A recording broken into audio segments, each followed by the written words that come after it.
I think you know, man. I think you know. Is there a lot of like was there any like I guess like prep work or like research you had to do to start writing Storm? Or did they just say, all right, go ahead. Here's what you're writing about, get started. Um, a little of both. Okay. Because when um I got the email for Storm, it came with a disclaimer saying that this is a little unusual, but Hmm. there were some things that had already been predetermined by Mm. Marvel that if I want to change it, I have to raise like a pretty strong point against it, which Hmm. will probably still be a no. And that was number one, she was going to be based in Atlanta. Number two, she was going to be involved in international politics. Hmm. Number three, she's now an Avenger, and a couple of other things that might be spoilers.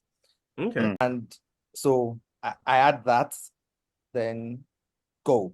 So Oh, and then I had to start doing research all the way from Giant Size X-Men, yeah. all not reading every book, but trying Yeah. to read some key stories and some that you like. And there are some you start reading, you're like, oh God, why did I choose to be a comic book?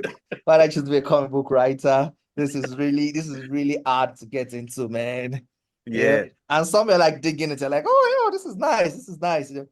And the funny thing about research sometimes is that you would expect that the fun comics are the ones that will inspire you, that you get story inspirations from, and also to say this is a new status quo.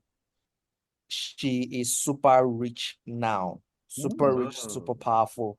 yeah. Want to find out how she became this, read this story.